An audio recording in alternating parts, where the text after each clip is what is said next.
2023 edition, and it's a new week, and we are still in the midst of earnings season, and we embark as well on Fed week. We have the Federal Reserve meeting on Wednesday, and that's certainly going to move markets, not necessarily based on what they do on Wednesday, but what they say on Wednesday.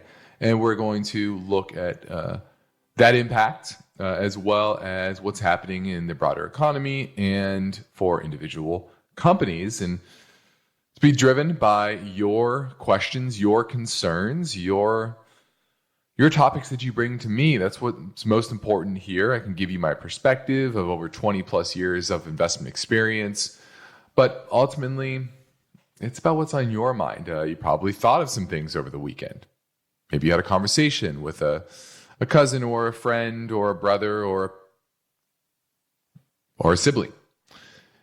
Whatever it is that's on your mind, don't hesitate.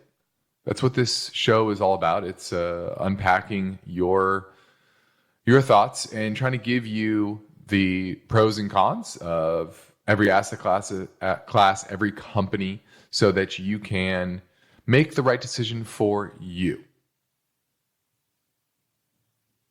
And so this show is about you becoming a better investor, a successful investor.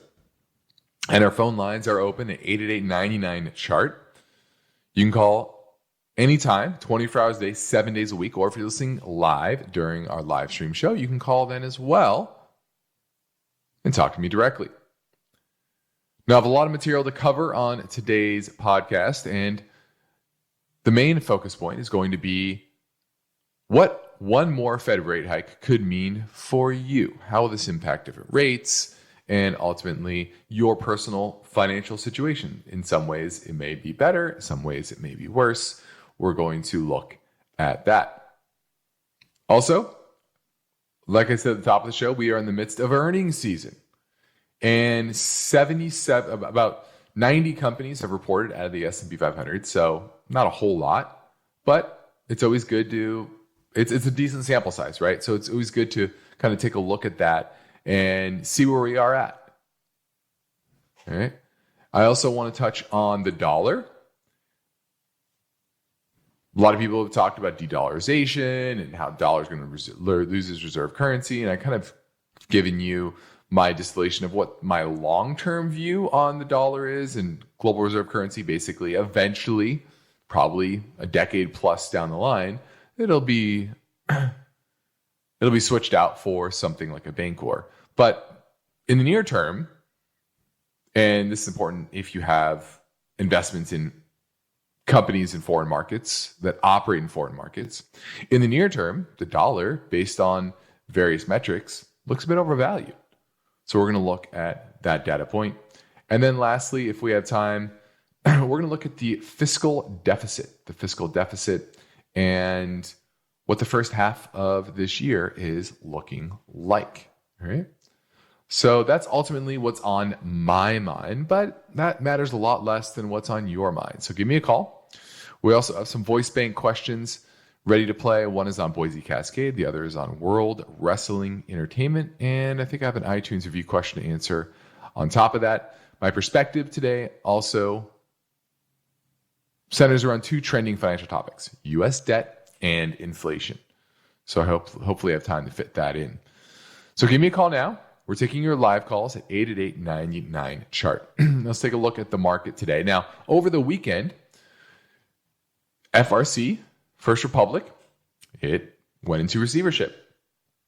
And a lot of people would say, oh, well, the market's going to be down big on Monday. Well, it was down a little bit on the open of the futures last night, but we opened positive on the day today, and we closed about flat. So really, FRC, is it newsworthy? Absolutely. Is it likely to have a major impact on credit availability in the economy? Probably not. Right? It looks like JP Morgan's going to be picking up these assets, and ultimately that probably just means a bigger and more profitable JP Morgan. Okay. And you saw that up decent today. So overall, it's still a wait and see on the Fed. That trumps everything to do with what's happening with those small and medium-sized banks. All right. Now let's pivot to our first listener question now. Hello, InvestTalk. My name is Brian. I'm calling from Ohio. I was wondering if you could go over the stock Western Union, WU. I always like to listen to the program. Thanks.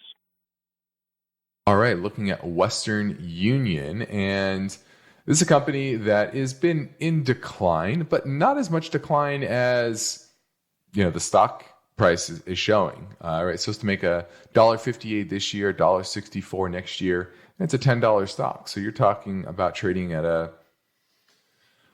6 multiple, 7 multiple. So very cheap. It has, let's see, enterprise value to EBIT around 4. I think it's definitely undervalued.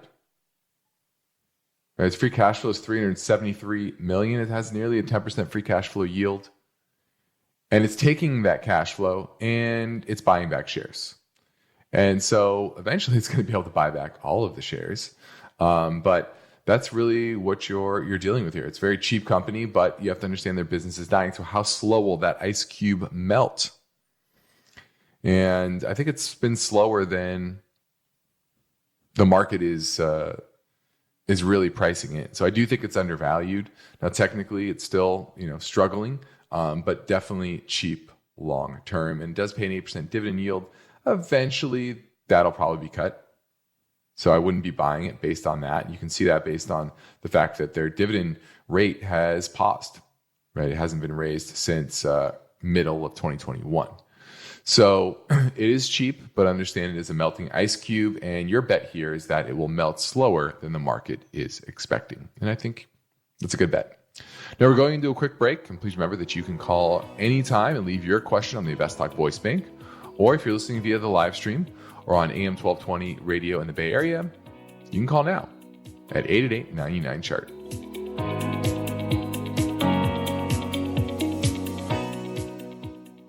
When listener questions are played on the InvestTalk podcast, how do you guys determine a value stock? The caller voices are amplified many thousands of times. Just wanted to get your opinion on JP Morgan and BAC. How do you see this looking forward?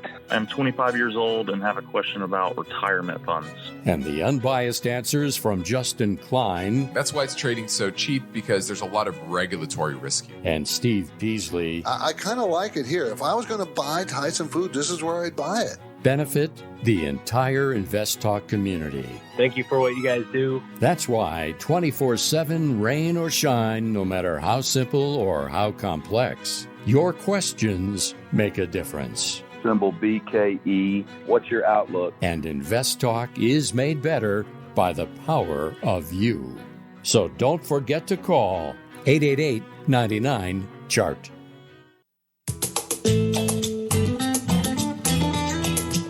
Justin Klein is here and ready to take your calls live. InvestTalk, 888-99-CHART. Let's go to John in the Bay Area talking about rental properties. Hey, Justin, how's it going? I heard Steve last week talk about renting versus buying, and I purchased a property about 10 months ago through a brokerage which gives you a below-market interest rate. My lender is Bank of America, and they said after 12 months I could rent out the property. However, the broker's contingency is that it has to be owner-occupied. I was wondering, if I rent it out, will the lender contact the broker to not let them know I'm renting out the property? It's unlikely, to be honest. Okay. It's unlikely. Okay. Yeah. I wouldn't worry about it. They just want it. They want to make sure that you're paying the mortgage. That's ultimately what they want. And so will they tell them? Maybe. And maybe they won't, and most likely they wouldn't do anything even if they did tell them. But I think both are unlikely. So I wouldn't worry about it too much. So it sounds like you're living there right now, and then you're going to turn into a rental? I'm hoping to, because I don't really like living here that much, but I'm just a bit nervous because I did sign some paperwork saying that if the brokerage finds out that I'm renting it, there's a $25,000 fine and an automatic foreclosure. So I don't want to do anything that causes me issues in the long run. Yeah, I mean, I would definitely consult with more of a real estate attorney with that, and then look at that verbiage and make sure you don't get hit with that. But it's a good lesson to everyone out there. When you're committing to a property, you want to make sure you really love it, especially an environment like this. Did you move from a different area, or is this something that you lived there for a while, lived in that area for a while? Well, I called you guys about this house a few months ago, but I lived in the East Bay area, and I moved to Solano County in Vallejo, and I don't really like living here. Mm-hmm. And I don't really want to hang on to the place. So I'm just trying to see what my options are. Well, you can always sell it. Yeah, I could, but then I would take a loss. But I think I'd be better off selling it if I can rent it out, because I wouldn't want to live here too much longer. Got it. Okay. Well, good luck. Yeah, I would talk to a real estate lawyer and have them look over those stipulations and advise you, because obviously I don't know enough about it to really give you the perfect advice, but I would definitely consult a professional. Thanks for the call. Okay. And it's a great lesson there. And this is what I've been saying for really the past 2-3 years for our listeners, clients, and saying, when you're going to buy a property, I think this is going to be for the next 10, 20, 30 years. We talked about interest rates being in a 30-year up and down cycle. It's typically how interest rates move: 30 years up, 30 years down. This recent cycle is a little bit longer. It was exaggerated, closer to 35 years from the peak, and back in 82. And so you're now in an environment where interest rates are going up, and that means something very different for owning a property. It means that if you're not guaranteed price appreciation anymore, because you're not going to have interest rates consistently moving down to inflate the value of properties. That's just not a scenario that's likely to play out going forward. Our interest rate's going to go, the mortgage rates were, let's call them 20% in the early 80s. And then they went all the way to 3%. Are we going to go to negative? What would that be? What would that delta be? Negative 14% over the next 30 years in mortgage rates? Probably not, right? So best case scenario, mortgage rates are going to fluctuate between 5 and 7% for a long time. I think that's best case. Worst case, you get, mortgage rates back into the, low teens. And probably not happening anytime soon, but could that happen 15 years from now? Sure. So when you're committing to a property, it's a big commitment, and you need to make sure all the boxes are checked. I've said this consistently. All the boxes. Because you don't want to be like that caller, like John, and saying, oh, well, now I'm upset on the property, and now do I rent it? Can I rent it? Should I rent it? No. The easiest thing is be patient.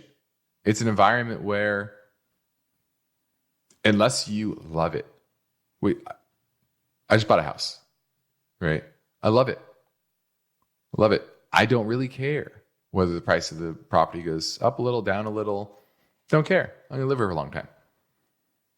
So, I don't worry about it. But for somebody else, for all of you out there, if you're going to buy a house, your own personal property, you need to make sure that it checks all the boxes. And then when it comes to owning a rental property, right, you need to make sure that your yield is much higher than your cost of capital, the cost of the mortgage on that property, at least by 100 basis points. And then you need to know the surrounding economy is going to do fairly well. You need to really have all your numbers dialed in. Especially when you can go get CDs at 4.5%, or go buy corporate bonds at 7%, right? Much better alternatives today than there have been in the past, especially for your cash and the value you have stuck in rentals. Now we're moving into a break. I'm ready for your questions. InvestTalk is 888-99-CHART. That's how you get through and ask your question on today's show.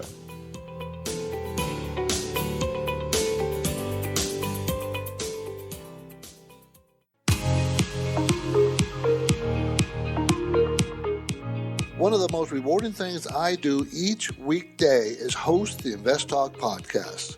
I truly enjoy helping investors, and I know that every question counts and every answer I provide will be unbiased. You, the caller, get to chart the course for each InvestTalk podcast. Call with your questions anytime, day or night, 888-99-CHART.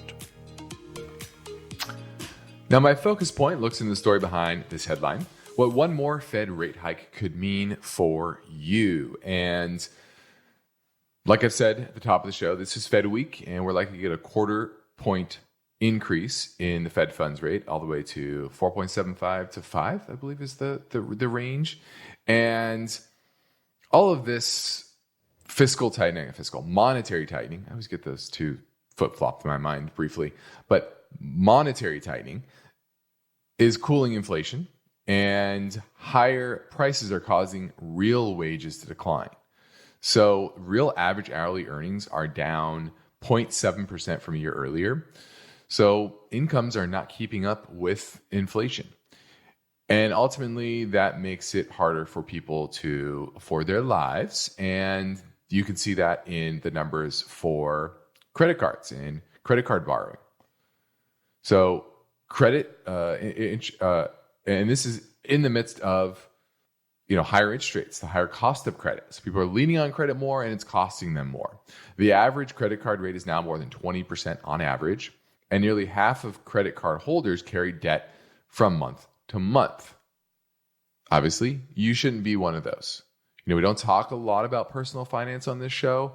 I wish we probably should do it more. Sometimes I think it's maybe not as interesting to people. It's probably why we don't talk about it enough. But it's the foundation. It's the foundation of anyone's financial life, is making good personal finance decisions, right? Spending less than you earn. It's that simple. Okay. And for most people, they're not, right? They're carrying credit card balances and paying high interest. So if the Fed raises rates, guess what? That interest rate is going to go up probably over the next billing cycle or two. Now, on the mortgage side, the average 30-year fixed mortgage is now up to about 6.48%. That's down slightly from November's high, but still much higher than it was a year ago.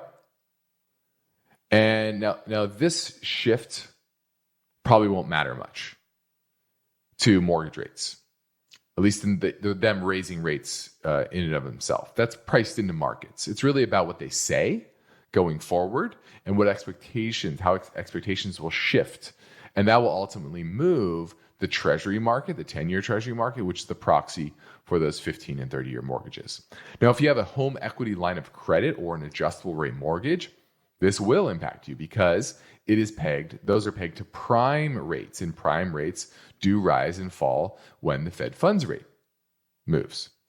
And most adjustable rate mortgages adjust once a year, but HELOCs adjust right away. And the average HELOC is up to about 8%.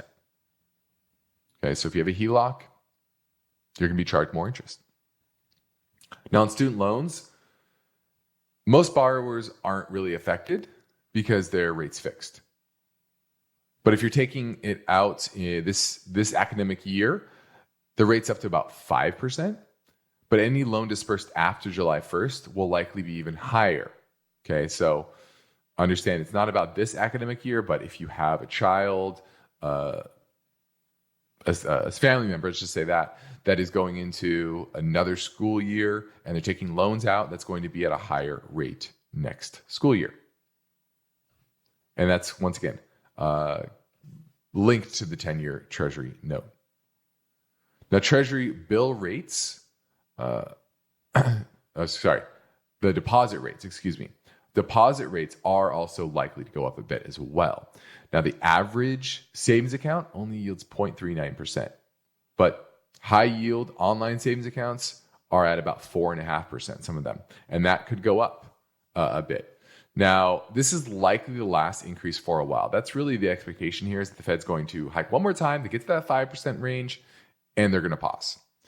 And now the market expects rate cuts by the end of the year, but in the meantime, those short-term rates are likely to remain pretty elevated. 4.5, 4.75, I think you can get up to. Okay. And if you haven't benefited from these higher rates, then you should probably look elsewhere with your cash and try to get some of that invested. So that's a quick overview. Now, when people take the time to leave an InvestTalk review on iTunes, we like to thank them for their courtesy by getting to their questions quickly.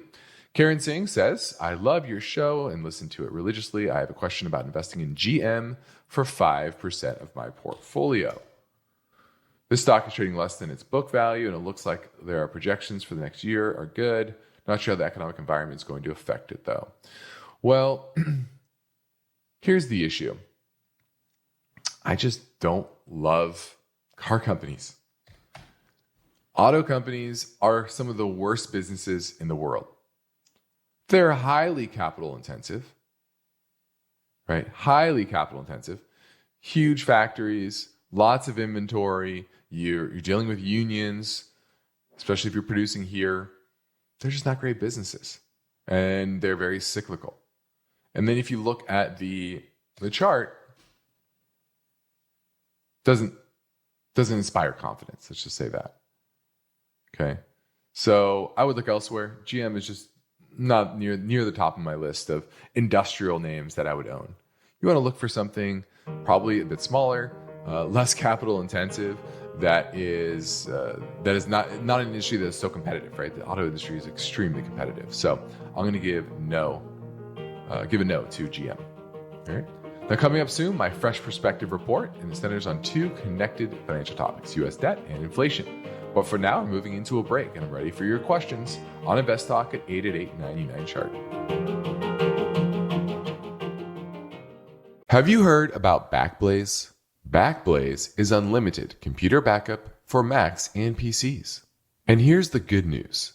BackBlaze is just $7 per month. Only $7. That's right. You can back up docs, music, photos, videos, drawings, contracts, projects, all of your data. With BackBlaze, you can access your backed up data from anywhere in the world using the BackBlaze web app. And yes, you can access files on the go with mobile iOS and Android apps. Then, if ever needed, you can restore by mail. BackBlaze will ship a hard drive with all of your data directly to your door. It's the restore, return, and refund program. With BackBlaze, you can easily protect business data through a centrally managed admin interface. If you are concerned about accidentally deleting files, you can increase your file retention history to 1 year for an extra $2 per month. BackBlaze has already restored over 55 billion files for customers. BackBlaze is easy to use, affordable, secure, and provides what we all want: peace of mind. It's been recommended by the New York Times, Inc., Macworld, PC World, LifeWire, Wired, Tom's Guide, 9to5Mac, and more. So don't be that person, the one who forgot to back up their important files. Not when you can sign up for a 15-day, no credit card required, free trial at backblaze.com/investtalk. Go there now and get your fully featured 15-day, no credit card required, free trial at backblaze.com/investtalk. Progressive presents Precious Moments. Nothing beats driving cross-country in our RV. This is so much fun, Dad. I don't even need to look at my phone. It's not the destination. It's the journey. Jinx! The exchange you just heard didn't actually happen, but it could. Bundle your home and other vehicles with Progressive, and you could use the savings to make sure that RV is always ready to hit the road. Who knows, your teenager might actually put down her phone for 5 minutes. It could happen. Progressive Casualty Insurance Company, affiliates, and other insurers. This podcast is sponsored by IQ Bar. Ever notice that every protein bar centers on the body? Get jacked, lose weight, go rock climbing. Nothing is optimized for the brain. My name's Will Nitza, and I actually did something about this by creating the first ever brain-boosting protein bar called IQ Bar. Instead of sugar, carbs, and unpronounceable ingredients, I personally formulated IQ Bars to be super clean, super low in sugar and carbs, and incredibly delicious. IQ Bar is perfect for any diet. Keto, paleo, vegan, you name it. See for yourself why IQ Bar has over 10,000 5-star reviews and is the #1 brain and body bar in America. Now get 20% off all IQ Bar products plus free shipping. To get your 20% off, just text BRAIN to 64,000. Text BRAIN to 64,000. That's BRAIN to 64,000. By texting 64,000, you agree to receive recurring automated marketing messages from IQ Bar. Message and data rates may apply. No purchase required. Terms apply. Available at eatiqbar.com/terms.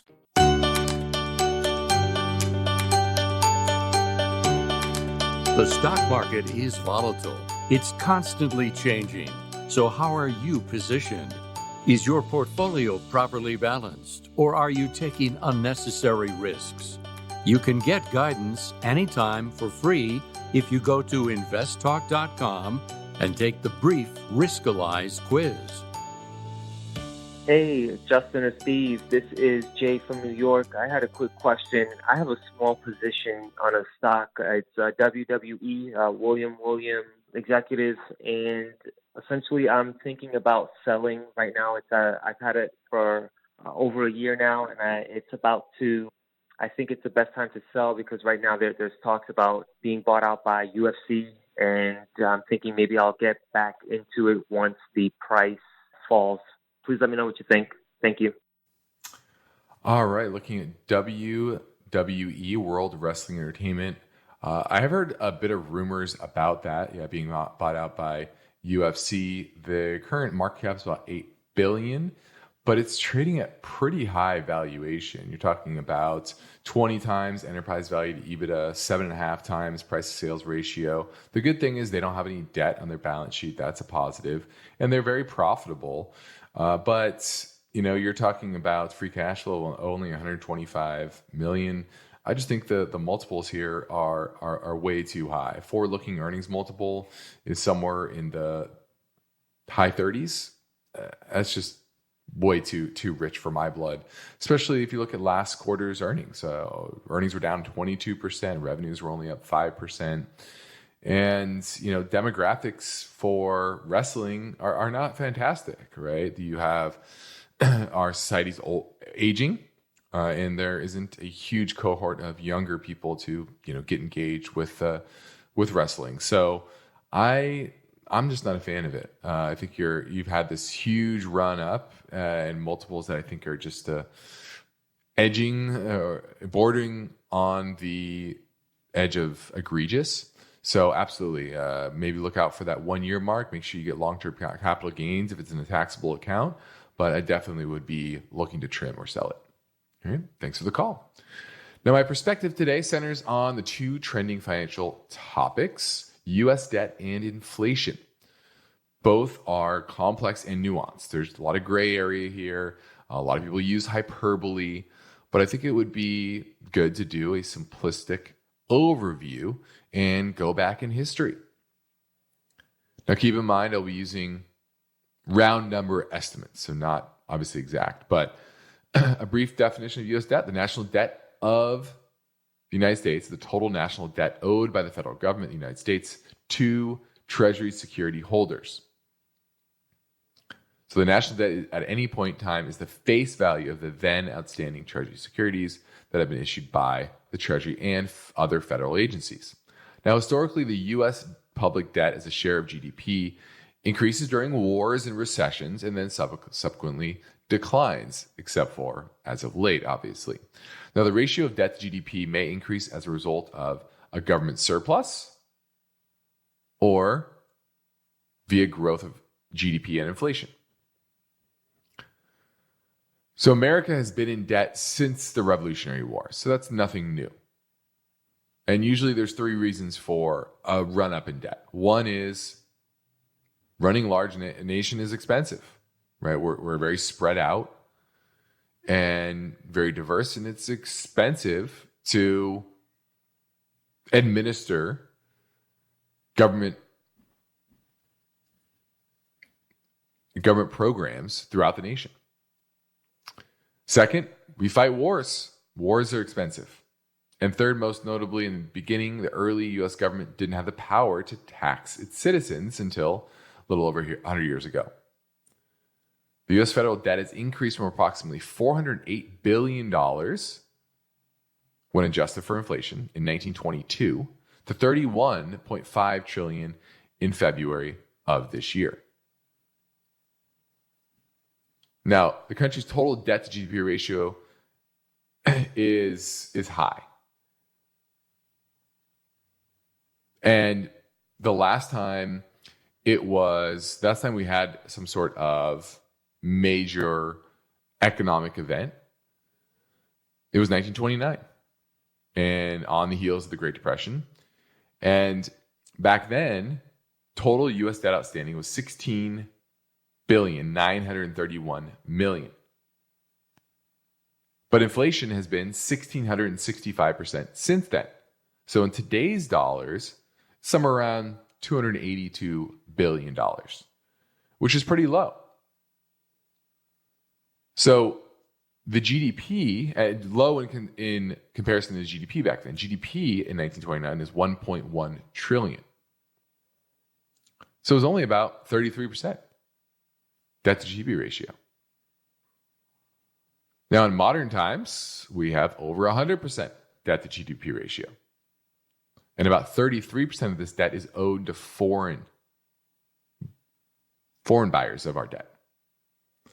So that's where we are today. But post-World War II, we were in a very similar situation. And that was one reason we could get into World War II, is because we actually had a pretty healthy balance sheet going into World War II. Until we spent a bunch of money on the war, and then suddenly we had a lot of debt. And then they inflated the debt through the late 40s, 50s, 60s, and then the 70s. So this is not a new situation, but you have to look at history to understand how are we going to deal with this situation. The last time we were in this situation, what did we do? We inflated away the debt. You keep the cost of borrowing low. Back then they did yield curve control, very similar to what Japan is doing today. And then we spend money on a lot of public works projects. Does it seem like we might be going down that path? In my mind, I do. Now let's grab another voice bank question from 888-99-CHART. Hi, good day, Steve and Justin. Love the show, long-time listener here. I have a quick question for you gentlemen. I'm looking at the stock, I believe the ticker symbol is BCC, Boise Cascade. It works with lumber and home building and so forth. Looks like a solid stock, pays it a little dividend, I believe, and I'm wondering about adding this to my portfolio. I don't have much in building at all, but I'm wondering if this would be a bad time to add this to my portfolio with house building and so forth, if it's too volatile. Please let me know what you think of this company, if I should add it, or maybe I should keep looking for something different. Thank you for everything you guys do. Please have a great day. All right, looking at Boise Cascade, and they manufacture wood products and distribute that, and obviously they're tied to the building industry. It has two segments: wood products and building materials, distribution. So wood products segment manufactures laminate veneer lumber, joists, and laminate beams. And then the building materials distribution segment wholesales a lot of different building material. So very tied to the housing market and housing activity. Now, here's a big positive for this sector as a whole. We've been long a home builder, our favorite home builder, for a while. And a lot of people will say, well, interest rates are going up and the housing market's terrible. You have to understand the dynamics and the fact that the most home owners are now rate locked. The new supply of homes are coming from the new home builders, not existing homeowners, right? So building activity is still pretty decent. Now, Boise Cascade's earnings are coming down, so you don't want to be looking backwards. The last 2 years, they crushed it. They made nearly $18 per share in 2021, $21.50 last year, but this year it's supposed to make $7 per share. So certainly slowing down, and a big part of this, I think, is just remodels, building, home flippers, buying land, building spec homes on vacant lots. things like that. That's gone, right? That's not happening. People aren't borrowing. The cost of capital is just too high for that type of activity. But they supply to home builders, and they're still doing, relatively fine. And so looking forward, they're supposed to make $7 this year, about $7 next year. Analysts don't really probably know where this is going to level out at. If they continue to make $7 per year, it's pretty cheap stock. Okay. And long term, if you look at the profitability, long term, it tends to have a much lower profitability metric, right? In the low to mid teens on average, return on equity, now it's at 48%, and that's from a high of 66%. So definitely reversion to the mean happening right now. And the big question is, where is that mean? Is it back to the $2 to $3 level it was earning pre-pandemic, or is it closer to $7, like analysts are expecting this year and next year? So that's the question you have to really ask yourself. Now, if you look at the chart's kind of neutral to slightly bearish, right? It's still making on a weekly chart a series of lower highs and lower lows. It's not a strong downtrend, but it's a modest downtrend since those highs. And I think it's the market still trying to figure out where is the reversion to the mean. So I don't love it. I don't like that long-term profitability picture and the fact that there's, once again, likely a continuation of reversion to, my guess is closer to $2 or $3 longer term. And that makes it expensive. So I'm passing on Boise Cascade because I just don't have a ton of clarity of what that longer term profitability picture will look like. All right. Thanks for the call. Now let's touch on earnings. We're in the midst of earnings season, and we have about 90 S&P 500 companies that have reported earnings, but 77% of them have beat earnings expectations. And this is a much higher beat percentage than the previous 3 quarters. So far, so good. Now, the question I think everyone has to ask themselves is this because analysts are too pessimistic? Right? Basically saying, the fallout from the banking crisis, all this is going to feed into more of a stronger economic decline. And the reality is, so far, that hasn't come to fruition. And another overlooked aspect of this is that the earnings recession that this is basically marking, right? It's 2 quarters in a row. That's a recession. It's 2 negative quarters in a row. We have a negative quarter in the fourth quarter. We're having a negative quarter this quarter. But if you strip out energy, that was actually keeping earnings for the second and third quarter last year positive. But if you strip that out, earnings have been contracting now since the second quarter of last year. So 4 quarters in a row. So does that mean we are actually nearing the bottom in the earnings cycle? It's rare to have an entire year where earnings are contracting. And so the fact that the worst of the financial contagion fears definitely haven't materialized. Even in financial stocks, earnings are expected to be up about 7.6%. And the top 3, JP Morgan, Bank of America, and Citi, they're beating expectations handily. And operating margins look to be going up. One of the big reasons we've had basically 4 quarters in a row of negative earnings year over year is the fact that labor costs have been going up. Input costs, and they've been having a tough time passing that on to the consumer. But those pressures look to be easing, right? Inflation's come down.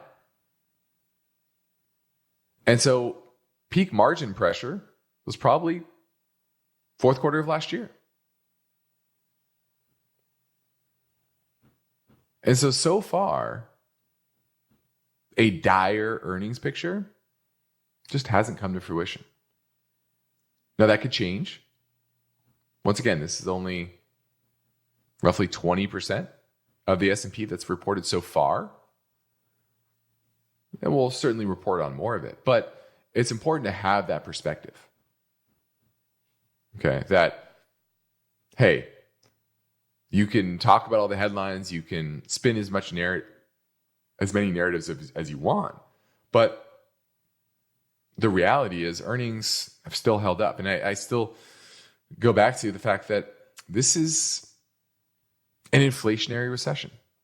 An inflationary recession is different than a deflationary recession. So many people have been used to that. So no way it was. It was a deflationary recession. What we're maybe entering is a modest inflationary recession. Not the end of the world. Now let's pivot back to the InvestTalk voice bank for a call that came in earlier from New York. Hi, this is Delco from New York. Quick question. I'm continuously trying to sell some tech positions, and recently with the earnings, it seems like tech is doing pretty good. So my question to you is, how do I take advantage of that wave? I'm looking at Apple, AAPL.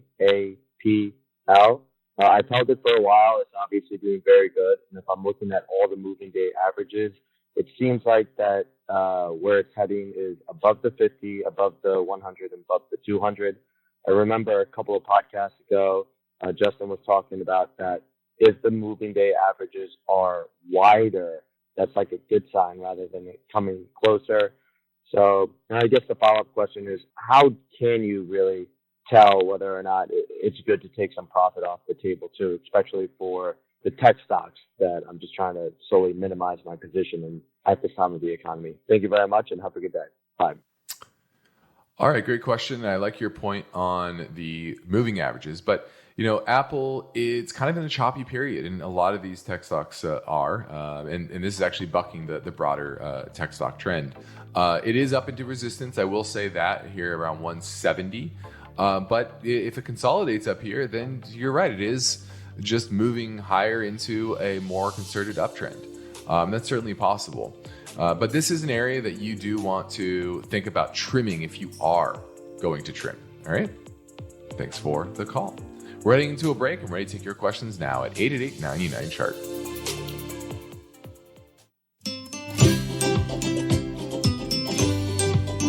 Each day, InvestTalk listeners submit their finance and investment questions via phone or email.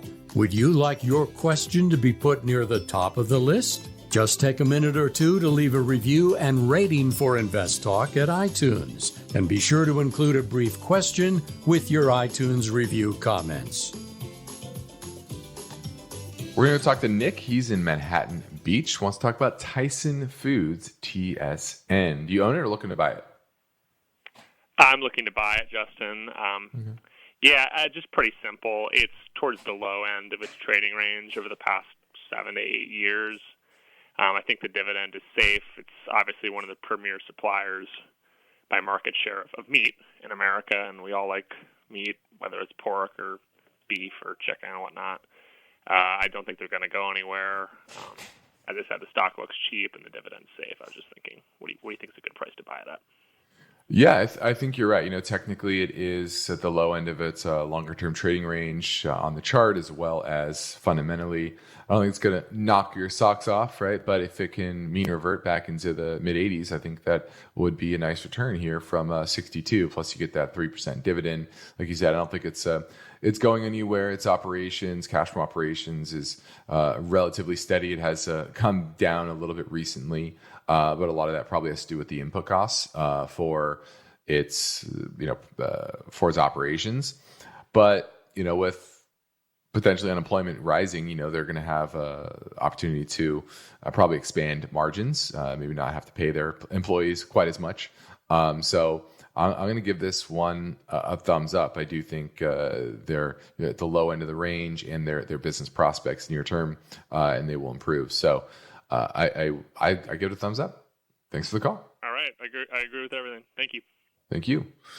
Now, lastly, I want to touch on the dollar. And while the main topic of discussion of the day is when will the dollar lose its reserve currency, but I like to focus more on, what is more immediate term. And so far, since the peak in September, the dollar's down about 8.6%, starting its worst year since 2018.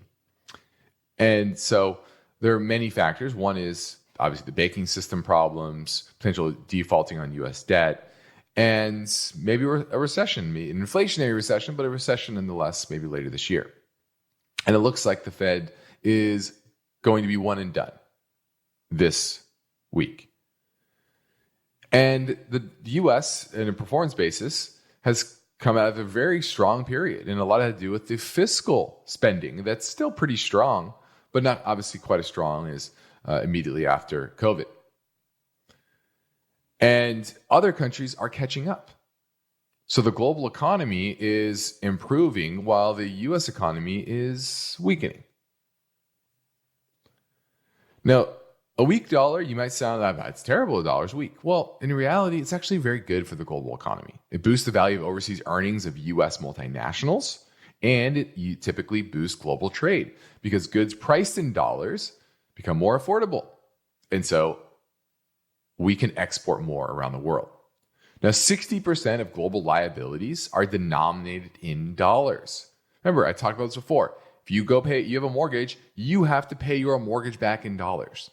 And what this means is 60% of all global, it's called them mortgages or liabilities of any kind, are denominated in dollars. And so when the dollar goes down in value, it makes it easier to pay that back, especially if you're in an emerging market, where there's a lot of economic activity, like a lot of economic growth.